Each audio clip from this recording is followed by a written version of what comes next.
का प्रॉपर्टी रहता है। बाहर वतन का नजराना 50% नजराना भरने के पहले ये प्रॉपर्टी ट्रांसफर नहीं हो सकती। लेकिन ये जो ट्रांजैक्शन हुआ है ये अनकॉन्स्टिट्यूशनल ट्रांजैक्शन है, ऐसा हमारा कहना है। इसलिए ये जो व्यवहार हुआ है, ये जो सेल डीड हुआ है, ये सेल डीड जो है वो जल्द से जल्द ये कैंसिल होना चाहिए और इनके ऊपर शीतल तेजवानी और पार्थ पवार और दिग्विजय पाटिल, इनके ऊपर भारतीय न्याय संहिता सेक्शन 318 और सेक्शन 35 और एट्रोसिटी सेक्शन 31F और 31G के तहत यहाँ इनके ऊपर गुनाह दाखिल होना चाहिए।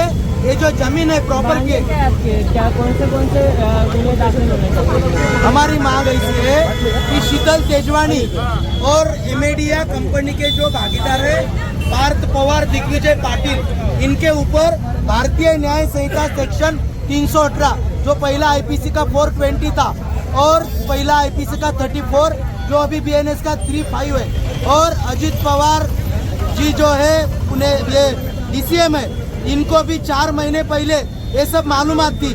मालूमात रहने के बाद भी इन्होंने कुछ भी किया नहीं। ये जो ट्रांजैक्शन है, ये जो सेल डीड है, इनका नॉलेज उनको था करके उनके ऊपर भी एट्रोसिटी एक्ट के तहत गुनाह दाखिल होना चाहिए और उन्होंने उनका इस्तीफा देना चाहिए। 2 घंटों से अजित पवार जी जो है वो मुख्यमंत्री, क्या लगता है आपको उनका इस्तीफा देना चाहिए? मुख्यमंत्री साहब जो है वो अजित पवार साहब को बचाने के लिए ही है। वो अजित पवार साहब उनके पास में उसके लिए है, लेकिन लॉ सेटल्ड लॉ है। जब प्रॉपर्टी कार्ड रहता है, प्रॉपर्टी कार्ड रहे तो 7/12 लेके खरीदी नहीं कर सकते हैं। ये जो ट्रांजैक्शन हुआ है अनकॉन्स्टिट्यूशनल हुआ है। मुख्यमंत्री साहब ने किसी को बचाना नहीं चाहिए, उन्होंने बचाने का काम किया तो वो भी इस ऑफेंस में शामिल है, ऐसा हमारा कहना रहेगा। मराठीतून बोला ना ती हेच गोष्ट वापस मराठीतून।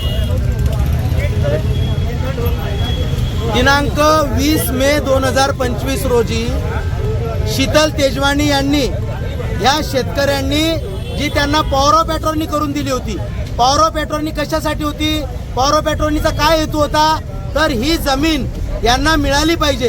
गाव मौजे मुंडवा तालुका हवेली जिल्हा पुणे येथील जमीन सर्वे नंबर 88 महारवतनाची भोगवटा नंबर 2 ची जमीन याचं पॉवर ऑफ अटॉर्नी घेतली आणि त्या पॉवर ऑफ अटॉर्नीच्या आधारे बावधन येथील हवेली क्रमांक 4 मध्ये 20/5/2025 रोजी एमेडिया LL कंपनीचे भागीदार जे आहेत पार्थ पवार आणि दिग्विजय पाटील यांच्या नावाने एक बोगस तथाकथित कपोकल्पित खरेदी खत यांनी तयार करून दिलं, म्हणून ते तयार केलेलं खरेदी खत हे बेकायदेशीर आहे, चुकीच्या पद्धतीने केलं। भारतीय न्याय संहितेच्या कलम 318 असेल, सेक्शन 35 असेल, एट्रोसिटी सेक्शन 31G 31F महारवतनाची जमीन हडप करण्याचे जे सेक्शन आहेत हे ताबडतोब यांच्यावर लावले पाहिजे। मुंडवा पोलीस स्टेशननी ताबडतोब गुन्हा दाखल केला पाहिजे अशी आमची मागणी आहे। जोपर्यंत गुन्हा दाखल होत नाही तोपर्यंत एकही कार्यकर्ता, एकही शेतकरी या ठिकाणी उठणार नाही, हा इशारा आम्ही आपल्या माध्यमातून देतो।